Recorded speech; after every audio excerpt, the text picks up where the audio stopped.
Hi, everyone, and welcome to another episode of the InstaBizCoach Podcast. This is your host, Annabelle Martinez, and in this episode, we are going to talk about grants. Grants are amounts of money that you receive that you don't have to pay back.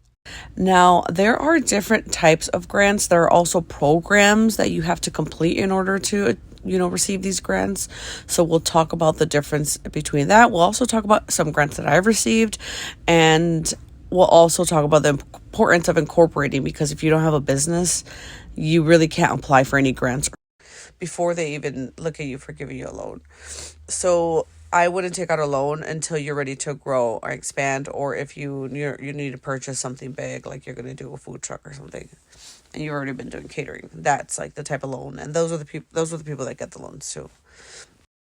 So let's talk about the different type of grants. There are some grants that are private. So let's say Chase decides they want to have a grant. They're like, there's a $10,000 grant. We, submit this application by this deadline.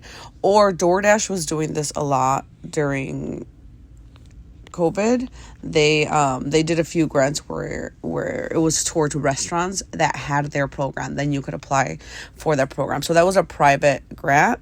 But they also had public grants, which was totally different. I had never seen these type of grants. So I did receive some of these grants. These are state funded grants. They really helped us, tremendously. So we received those because we were open before the pandemic. So if you were open before 2019, which we did, we incorporated August of 2019. And that is why we were able to qualify. If I wouldn't have incorporated until after that, in 2020, so that is why it's very important to incorporate as soon as possible, because you never know, a grant can pop up or an opportunity, but you need to be incorporated. You can also go on the SBA, which is the Small Business Administration, online, and you can look up grants there. There's also loans. I do not recommend taking out a loan, and they will not give you a loan. If you're not registered and if you don't have at least a year's worth of profit, you have to show profit. Speak with your local chamber of commerce or a local attorney or an accountant. They can all also help you with deciding what you want to incorporate your business under, whether it's going to be a sole proprietorship, LLC, or incorporate it as corporate C Corp. Okay, so those are the different types of grants that you can receive. So grants are amounts of money that you receive that you don't have to pay back.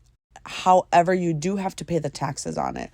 The taxes at the end of the year, you have to report that. And the grant, the person that gives you the grant, they're going to report how much they gave you, and you have to make sure you report that at the end of the year, and you have to pay those taxes, okay? So a lot of people received so much money. I know a lot of restaurants that received a good amount of money, like over $100,000 worth of grants, and they had to pay, that percentage of taxes. You have to be careful with what you are going to accept and what you are receiving and where you're receiving it, right? You want to make sure you have your business bank account. And you can, the Cash App has an account where you can send deposits right? If you got paid through somewhere, you can also do it through the Cash App. Or if once you incorporate, you can go ahead and set it up through your business or, a Chase account, a Bank of America account, any of the larger banks that allow for Zelle. You want to make sure that it also allows for business banking Zelle. Some do not. Like, I think which was the one my mom has. Is it Fifth Third Bank? PNC, those don't allow business Zelling transfers. And I'm like, no, I need to transfer, and Chase does that and Bank of America does. Okay, so those are the type of grants. Now, how do I apply for these grants? Where do I find these grants? So the grants that are available, usually the Chamber of Commerce is the one that knows about them first. So you have to find the local Chamber of Commerce in your area and where your business is going to be or where you're opening. And they are the ones that are going to have all the resources. And you want to always have the contact information at someone there where you can say, hey, is there any grants available? They get funding from the government so that they can share the programs with the small business owners. And they always try to reach out to businesses, but if you're new and you're interested in being a business, so they're not going to know who you are. If you're not incorporated, they don't know who you are. If you don't have a license through the city, like let's say me, I'm in Berwyn. If I didn't have a license here, then they wouldn't know that I exist. But once they reached out, I was was like, this is amazing. I didn't know. Shout out to Erica. She came by and I was like, wow, I didn't know that there were so many resources. I'm so happy that I opened here in Berwyn. And after that, I then since became part of the chamber, and then you become a member, and then you have opportunities to meet people at events. And I started going to events, and I met all my friends, Sandra, Julissa, and Jamie, and, Libby, and it's just been amazing. That's how you can get the grants and where you can find them. And like I said, the newsletters, I am signed up to like 5 different newsletters for different chambers of commerce, for the United States, for Chicago. If you're thinking of opening somewhere else, like let's say California, LA, you can sign up for their newsletter. That is how you get access to all of that. The next thing is how you apply. So let's say there is a grant opportunity.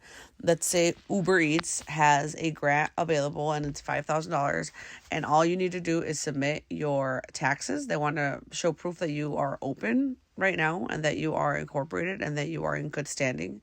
So they'll ask you for your most recent taxes. They'll ask you for your LLC, like your incorporation, your tax ID number. They'll ask you for your ID, and they might ask you a few questions of like, okay, why do you, what are you doing to advance your business? And you usually would say, right, marketing. I need this for marketing. I need this because I'm starting to do more wholesale, to go to stores. They want to see that your business is progressing. They don't want to see they're struggling. Although all businesses are struggling, you want to show why your business will no longer be struggling once they get this money.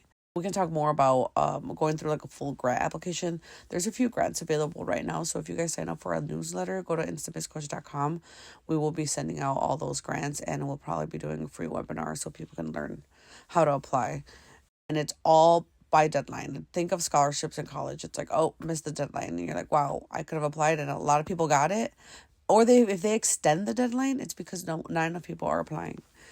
The other way that you can get grants that are not through the government would be through an incubator program. So if you join like a startup or incubator program, or there's a lot of pitch competitions. Look up pitch competitions Chicago, pitch competitions Miami, pitch competitions Houston. And that will show you all of the different options. And throughout the year, there are different options and they have deadlines. You can apply, and the program, what they do is now they're online. You don't have to do them in person, but it'll be like 4 weeks or it'll be 6-week course, and it's free. And then at the end of it, you finish it and you pitch your business, and whoever wins gets the amount of money. Usually it's $5,000 to $10,000. So, and those are also directly paid out to you, and you just have to pay the taxes at the end, and you don't have to pay them back.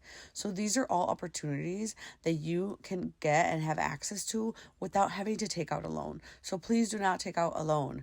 Apply for all of these grants, but you also have to make sure that you incorporate. So the first thing you have to do is make sure that your idea is moving forward. You have your logo. If you don't have your logo, start working on your logo. If you don't have your logo, you're not going to incorporate. Please don't just go and incorporate and then you don't have your logo, because you're going to feel like you're just wasting, you're paid for it and you're just wasting it, because at the end of the year, you have to renew your license. It's $75. If you don't renew it, your business will be dissolved. This is all information that you have to keep in mind when opening a business. It's like once you start it, you want to make sure you're running it. If not, then just put it on pause. Don't incorporate yet. Okay. So if you guys are ready to start your business, visit InstaBizCoach.com. We'll have all the resources on there and courses on there for you to learn more about how to incorporate, how to market your business, and how to grow your business. I hope you enjoyed this episode, and we'll see you in the next one. The Cash App is the best banking system for new business owners. You can add cash to it, you could receive cash to it, you could send cash, but the best part is that you can just hold your cash in there and invest it. I always use it for investing. You don't have to buy a full stock. Let's say Costco stock, let's say Target stock. Those are over $200 worth of stock, and you don't have to purchase all of it. You could purchase $10 worth of stock and you still own part of it. So that is why the Cash App is such a good banking system to use. I still use it to this day after 8 years in business, because it's a great second banking system for me and my businesses. So I highly recommend the Cash App. Go download it, start using it today. You can use my promo code. Find all the information you need in the description below the podcast.